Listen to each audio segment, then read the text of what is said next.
Bloomberg Audio Studios. Podcasts, radio, news. So far this week, and it's only Wednesday, President Trump has threatened to raise tariffs on South Korean exports to 25%. He said he's okay with a weakening dollar. And Trump announced a massive armada is heading to Iran. Last night at a speech in Iowa, the president once again criticized the Federal Reserve chair. We call him too late. He's too late. Jerome, too late, pal. He's too late. Trump's latest attack on the Fed's independence came in the middle of a two-day meeting on interest rates. And, as expected, policymakers decided not to lower them. It used to be any one of these announcements could have upended global markets. But in the second year of President Trump's second term, investors seem to be shrugging them off. It is Taco Tuesday, but it seems that every day is a taco day these days. Is that taco trade sort of emerging here once again? The taco trade, if you want to call it that, the boy who cried tariff. TACO, of course, stands for Trump always chickens out. And this is the theory that Trump is not powerfully committed to any policy position in general. Rob Armstrong is a columnist for the Financial Times and the co-host of the Unhedged podcast. He's also responsible for that TACO moniker. He came up with the acronym. So when he makes an extreme threat and he is faced by resistance, either from markets or from the body politic, he turns around and walks the other direction. The guy folds, is what it says. Since Election Day in 2024, many investors have been making a bet that whatever Donald Trump threatens to do, he probably won't. It's unlikely to happen. The taco trade is the smart money when the dumb money panics and sells on the last crazy thing the president said. That's when the smart money buys. This week, Bloomberg Economics published a report analyzing all the times President Trump threatened to raise tariffs and found that roughly 3 times out of 4, the tariff he threatened didn't materialize. In other words, the taco trade was right far more often than it wasn't. When I saw that finding, I immediately thought of 2 people I wanted to talk to. Bloomberg opinion columnist John Authers and Rob Armstrong, again, the columnist who gave us the term taco. You can identify me as Anakin Skywalker to John's Obi-Wan Kenobi. John hired me at the FT 15 years ago. The professional path I currently trot at the FT, writing a daily newsletter about markets, is a path that was, of course, blazed by John. So I'm doubly indebted, and it's a thrill to just be able to be here and chop it up with him. To get these 2 guys together in a studio on a Tuesday night, when John was on deadline, I promised them we'd line up dinner. What's cooking?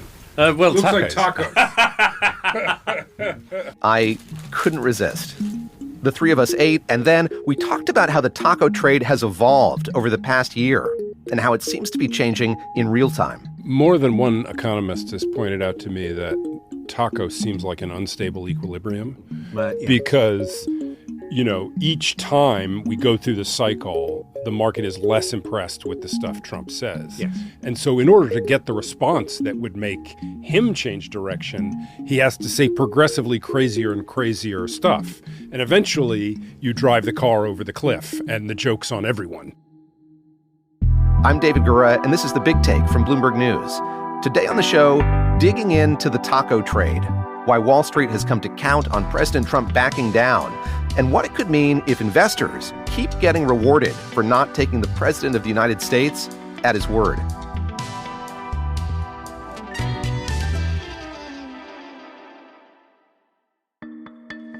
A pivotal moment in the evolution of what FT columnist Robert Armstrong calls taco theory was on April 2nd, 2025. Nice crowd. What a good-looking group of people. Well, That's when President Trump made a big announcement about changes to trade policy. My fellow Americans, this is Liberation Day. I'm waiting for a long time.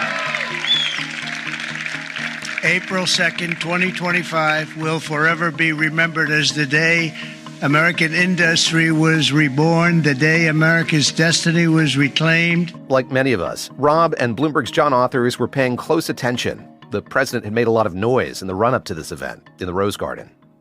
And John says he was expecting more bluster and maybe a flat across-the-board tariff rate. And then it turns out that he was doing 10% plus reciprocal tariffs. And then it turned out that the reciprocal tariffs were reciprocal in a way that no other person had ever even attempted to use that word before. I was literally open-mouthed and started swearing at the computer because this was ridiculous and because it meant I knew I was going to be in until midnight. I think I spoke to you at about 10 o'clock that night. I think that's right. But I just literally couldn't believe that he was doing something that stupid. I mean, it was just a jaw-dropping moment. It was so chaotic. It was so weird. They taxed an island only with only penguins, all of this stuff. And it was so bizarre you were almost paralyzed. Rob and John were shocked, and so were markets. Stocks plunged, and the bond market tanked. The price of bonds fell because everybody at once had the very same reaction that John and I had, where you're seriously contemplating the possibility that these people are f***ing crazy. Rob says it was a real moment of despair for everyone. But in the days that followed, President Trump started cutting deals and making exceptions. And eventually, he took a huge step back. I did a 90-day pause for the people that didn't retaliate, because I told them if you retaliate, we're going to double it. And with that announcement that those tariffs were off temporarily, markets rejoiced. Then it was just straight north. He starts taking a step back, and we're on the escalator. This is like paradigmatic taco. Yeah, yeah. And those who realized, I wasn't one of them, that they don't care about any of this stuff, they made a lot of money. And a few weeks later, Rob wrote about what had happened. I ended up writing about this pattern of big talk, huffing and puffing, strong market reaction, Trump pulling back, the market recovering. I just needed a short way to refer to this thing that just kept happening. Taco was funny. I wasn't aware that I was doing something wonderfully clever at the time. It's a really simple claim underneath there, that the president doesn't really care about anything. And so if he is forced to pay costs in popularity or power for a policy, he'll always change it. That could be false. But that's the serious underlying thesis, that there is no there. And that markets trade on that assumption. And that markets trade on that assumption. Exactly right. Since Rob's first newsletter about the taco trade, we've seen that pattern over and over again. It was electronics, and then no, we're just kidding about that. It was almost any sector-specific tariffs. We've seen this. John has a better memory than I do, so he'll remember. There was one on India for some reason that went away again. There was the Bolsonaro tariffs against Brazil, that they were punishing Brazil for not being very nice to Jair Bolsonaro. That was 50%, That's a I think, very important example, because that is an example where the country on the other side of the table really stood up and fought, and it worked. Yeah. And it's one thing to be China and stand up and fight, but if you're Brazil and you stand up and fight, it shows that the range of people who could possibly put up meaningful resistance is much larger. I want to bring up a study that our colleagues at Bloomberg Economics did recently. They wanted to see how often President Trump has threatened a tariff that doesn't get implemented. They identified 49 tariff threats or new trade investigations between the November 2024 election and January 25th, 2026. They found that about 20% of those tariffs were imposed in full. Another 6% were imposed and then withdrawn, the China threats among them. That means more than 70% of the president's threats of tariffs or trade investigations did not pan out. They were either imposed in part, or they haven't been imposed, or they've been withdrawn, or they're still under investigation. I want to be clear here. Bloomberg Economics did not use the taco term, but I think you could argue, two of you might hear, that the results imply a taco rate of about 70%. Rob, people in the office have been referring to it as the taco story. The taco story. So I'm assuming, carry on, yes. If they didn't use the term, we're branding it as such. Yeah. Rob, what do you make of that? When you look at that raw data, what does it tell you? Answer as if I was a taco hater, of which there are plenty. The taco hater says, just as the president said, this is negotiation. He starts with an extreme offer, he pulls you in his direction, and he gets something at the end of the negotiation, and he looks magnanimous. That's the story anyway. And so you might, if you wanted to write taco off as just an idiotic joke by a second-rate journalist, you might argue, what's the overall tariff rate now? Which is much higher. Yeah. It's 15%. We tariff more now. Has it achieved the things the president wanted that to achieve? You can have a debate. but he moved the ball forward on the economic field. So I guess that's what I have to reckon with as somebody who still believes the taco thesis, is that it's not the guy's done nothing. Right. I mean, I think in a way it's more interesting to talk about where taco has failed to hold, right, and where he has followed through. I mean, I got very unpleasant emails after the missile strikes on Iran, and I got very unpleasant emails after Maduro was snatched up and brought to Brooklyn. And the text of these emails or these social media posts was like, who's tacoing now? Right? And I guess my response to that is where we are now is taco for the strong, fafo for the weak. Yes. This is how I've been characterizing it. If you are a country like Iran or Venezuela that is not strong enough to push back, the taco, Bangladesh, yes. There is no tacos for you. You will be fooling around and finding out instead.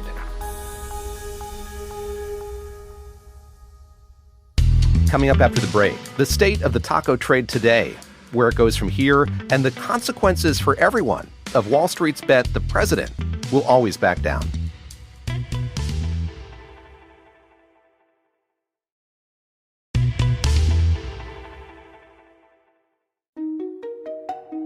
Last week, President Trump had Europe on edge.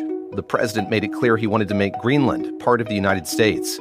His administration went so far as to say military force was not off the table, a move that would pose an existential threat to NATO. And Trump said he'd put additional tariffs on European nations that had rallied to Denmark's side in the standoff.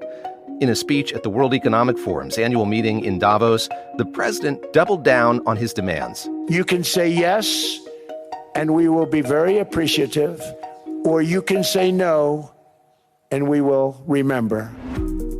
But only a few hours later, Trump announced he'd met with NATO Secretary General Mark Rutte, and they'd agreed on a framework for a future deal with respect to Greenland and, as the president put it, the entire Arctic region.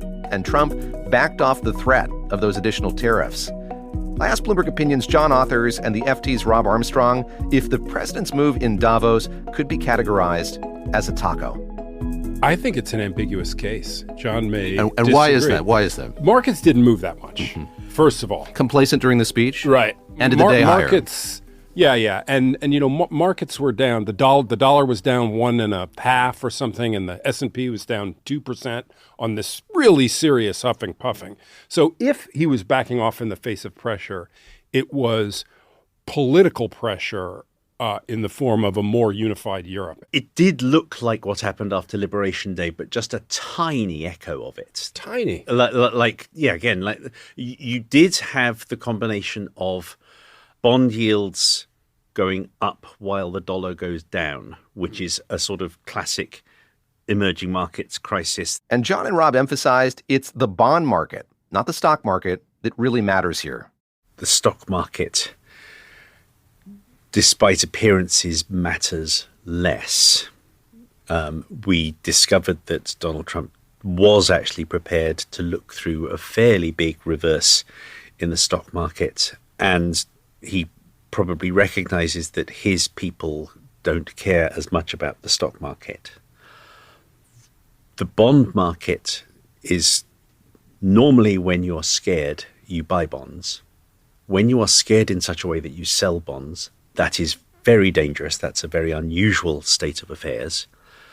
And that puts far more direct pressure on the government itself and on the economy. So the bond market is very, very big. The market for treasuries makes even the stock market look illiquid by comparison. It's very difficult to move once it has started moving against you. The kind of classic Wall Street way to phrase this is that the bond market is math and the stock market is a bunch of adrenaline-addled risk monkeys. Yes.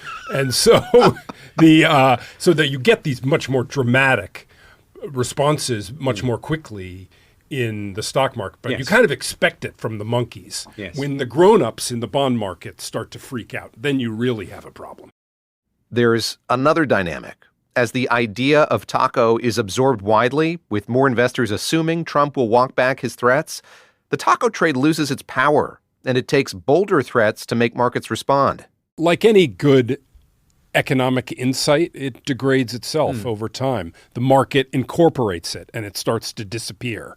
So, these things have a half-life, and I think taco has had a lot of its half-life. The economist Aaron Dubé at the University of Massachusetts has written about a kind of taco cycle.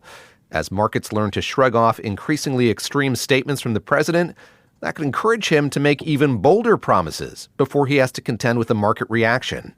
I asked John and Rob about the risks of increasing brinksmanship, setting off a kind of vicious cycle.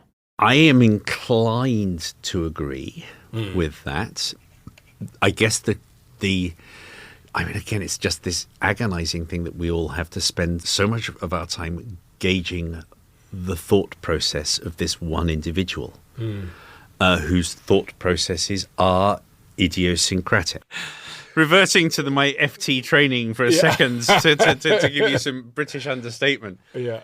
In the past, markets have acted as a kind of check on policymaking. If a president did or said something unexpected, that would spook Wall Street. Well, Rob wonders if those days are done.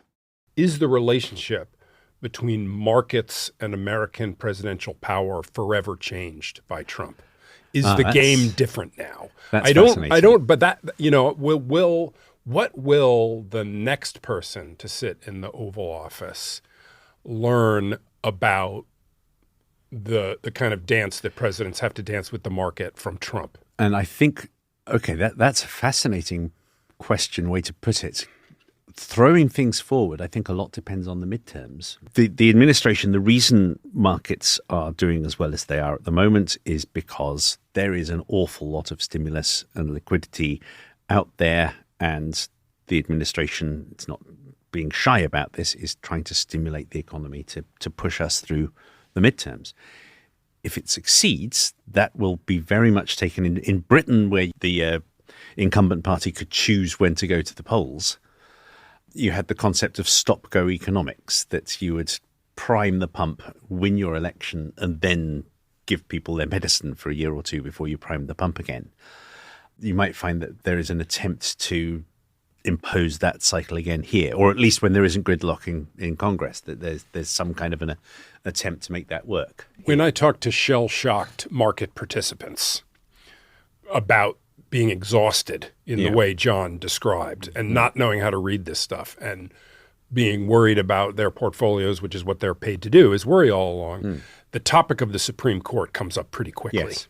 That the Lisa Cook case, and of course, Yiper, the whether he was allowed to do the tariffs in the first place. Yes, these are really in front of investors' eyes and a real reason for hope and optimism, not about politics so much, just stability, knowing the rules and being able to play by them in the taco world, as it were. Markets historically have been a guardrail. We've talked about the degree to which the taco trade or the taco theory is baked in now. Investors expect there to be this walk back time and time again.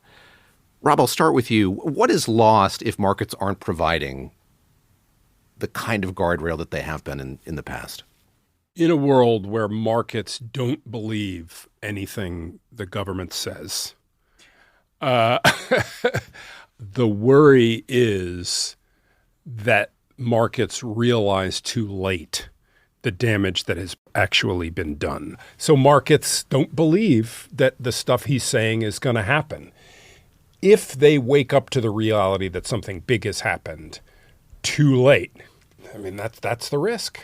That's the risk. But by the way, I believe the guardrails are in place. We just saw it in Minnesota. Americans didn't like him trying to grab Greenland, and they certainly didn't like, civilians getting shot on the streets of Minneapolis. That's polling badly. It's getting, opposition politicians and his own politicians riled up against him, and it seems to be having an effect. Certainly both the Supreme Court and the Republican majorities in the two houses of Congress have been less of a tight guardrail than one would have expected ahead of time.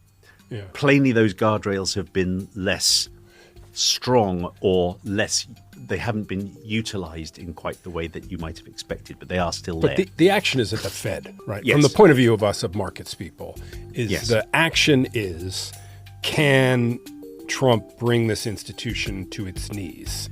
And once he does that, it almost doesn't matter what the rate decisions are or whatever. Just the message that the Federal Reserve is now responsive to the president first and foremost. That message would be a disaster. Yes. And so for markets people, that's where the guardrails need to be, and that's where the test is.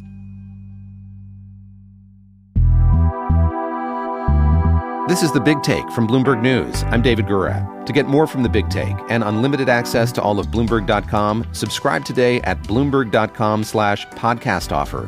If you like this episode, make sure to follow and review The Big Take wherever you listen to podcasts. It helps people find the show. Thanks for listening. We'll be back tomorrow.